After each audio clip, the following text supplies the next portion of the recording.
All right, back to proportional relationships and equations. Today we're going to look at the equation y equals kx that represents a proportional relationship.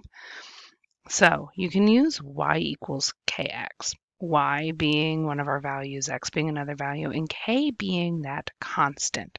So we're going to write that equation y equals kx. That k and x together show me that I'm multiplying. So we're not going to use the multiplication symbol much anymore. We are going to see k times x like written together. So when you see them written together like this, you'll know that we are working with multiplication. So how do I get k all by itself? How can I solve for k? Well, I can solve for k by dividing by x. So when I divide by x, I know that it's how I have the, when I'm dividing by x, it cancels it out on the k side. But whatever I do on that right side with the k, I have to do on the left side with the y. So I'm going to divide y by x. So now we have y over x equals k. At this point, you can simplify this down. But y over x is our constant of proportionality. This is where y over x is your ratio. This is your unit rate. This is your constant of proportionality. Your constant will be the simplified over 1 version of this. They're all equal. They all have the same value. However, x can't equal 0 here. So we learned that k can't equal 0 because then I don't have anywhere to go. Now we know that x can't equal 0, but for 2 reasons. One, I can't divide by 0. So y over x, if x is 0, that's not a thing I can do. Also, if x is 0, that means y is 0, and that is the origin point. Remember, the origin is the cross of our vertical, our y-axis, and our x horizontal axis. It's that intersection point. Every proportional relationship will have 0, 0. So it doesn't tell me any data. So our next question here says, what is the equation for a proportional relationship where the constant of proportionality is 3.25? So we're going to go ahead and come over here. And let me pop this full screen. There we go. So if we know our equation is y equals kx, and it just told us that k equals, my pen's being really weird, 3.25. I don't know why my pen's being so weird. It just is. So my k, I'm going to substitute right here. So we're going to have y equals 3.25x. That would be our equation for the constant of proportionality of 3.25. So now we're going to look at a couple examples practicing this. Let me see. Let's switch back. Go to our next resource. All right. So it says JC bought 8 gallons of gas for $31.12. Write an equation relating the total cost y to the number of gallons of gas x if it's a proportional relationship. All right. So what are we going to do? So let's go over here and scroll. All right. So we're going to start again with y equals k x as best as I can. All right, so y equals kx, that is our equation. So we know, what do we know? Well, we know that the cost of the gas was $31.12 was the total cost. What else do we know? We know we had 8 gallons of gas. Do we know how much each gallon of gas cost? No, so we don't know our k. So now in the problem, it tells us that y is the total cost and x is the number of gallons. I don't know why up here is not working. It's just being special. So we have to figure out k. Well, how am I going to figure out k, the cost? I'm going to plug my values in and work out the math. So let's look here. I grab something. All right. So we know y is $31.12 equals, we don't know k, and we know x is 8. Ooh, that looks really awkward. So we're going to rewrite it. 3112 equals 8k. All All right, so 8, your coefficient here for gallons is always going to be before the letter. It's just how we write math. We always put the number before the letter. All right, so how do I get K by itself? I divide by 8. Whatever I do to the right, I have to do to the left. So my 8's cancel out because 8 divided by 8 is 1. So I now have K. I'm going to do that 3112 divided by 8. So I'm going to write it over here in some space where I can write. So 8 goes into 31. Well, 4 times 8 is 32, so it's got to be 3. 3 times 8 is 24. 31 minus 24 is 7. And I bring down my 1. 8 goes into 71. Well, 8 times 9 is 72. So let's try 8. 8 times 8 is 64. Well, that's 7. So now I bring down my 2. 8 goes into 72. We just said 9 times 8 is 72. And that's 0. All right, so here's where my decimal point goes. So K equals $3 or 3.89. So what does that 3.89 represent? Well, it's $3.89 per 1 gallon of gas. We just figured out our unit rate, our ratio, or our constant proportionality, the ratio of gas to cost. We figured out a lot of things. So our constant is going to be 3.89. So, all right, that's where we want to be. Okay. So let's look at this. Now we have to write an equation. So let's look at how we do this. So the words say the total cost is $3.89 multiplied by the number of gallons. Our variables, so we've already said y is the cost and x is the number of gallons. So what is our equation going to look like? So using the constant of proportionality that we just found, it's going to be y equals 3.89x. So the total cost for any number of gallons can be found using this equation.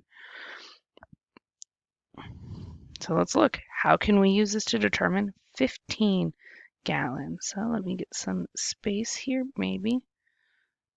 Come on. All right, we'll just erase all of this. All right, so I got it fixed. So remember, our equation now is y equals 3.89x. We said y is our total cost. We said x is the number of gallons. And our K, or our constant, is 3.89. Remember that K or 3.89 is the cost of 1 gallon. We now are trying to figure out 15 gallons. So what am I going to do? I'm going to substitute in for what I know. So we know our equation. So now we have y equals 3.89 times 15, because that's what my x is equal to. I wrote it like this because we are multiplying two numbers. We're not going to use the multiplication symbol much anymore because it looks like our variables. So if you see something in parentheses, or you might have seen me written something like this, oops, I pressed a button, with that dot in there, that dot also means multiplication. So now we're going to do our math. All right, I'm going to come over here in my blank space.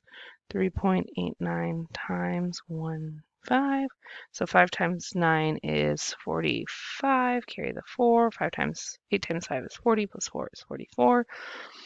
3 times 5 is 15, plus 4 is 19. Now my 5 is a 0, my placeholder.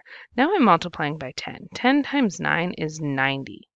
Or 1 times 9 is 9, and my 0 is there. 1 times 8 is 8, or 10, which is really what I'm doing, times 80 is 800. And then 10 times 300, or 1 times 3, 10 times 300 is 3,000. So there's some place value stuff going on there. 5 plus 0 is 5, 9 plus 4 is 13, carry the 1, 1 plus 9 is 10, plus 8 is 18, carry the 1, 1 plus 1 is 2, plus 3 is 5. I had 2 decimal points in my original problem, so we now know y equals 58.35. But does it just equal 58.35? False. I got to put that dollar sign in there. So for 15 gallons of gas, the total cost was 35. After example 2, there is a check problem that you need to complete. Let's go ahead and do example 3. So, example 3, oops, that's not the one I wanted.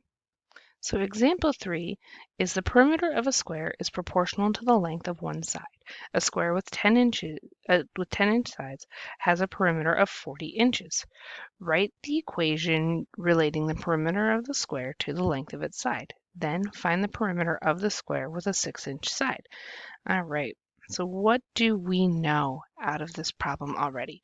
We know we're going to end up using y equals kx, so we're going to start with that. We know our y equals the length of is the perimeter. Man, guys, I can't spell this word. Perimeter. We know x equals the length of the side, and we know k is our constant.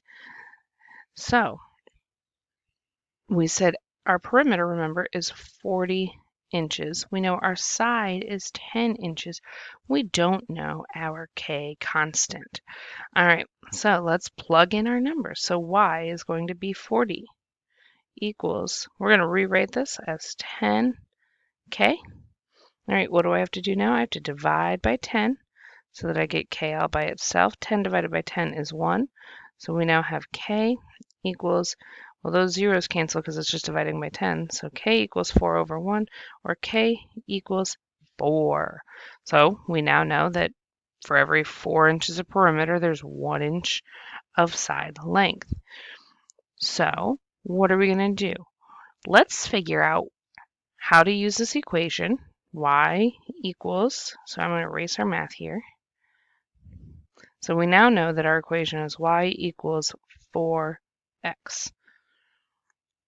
So let's practice using this equation with a side length of 6.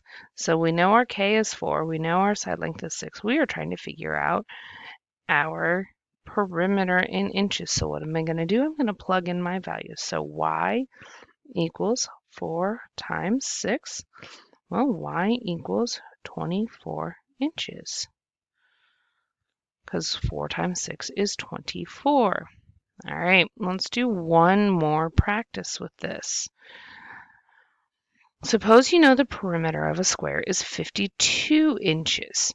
Explain how you could use the equation y equals 4x to find the length of the side of a square. Then find the length. Well, I'm going to use this because I know that I can plug things in.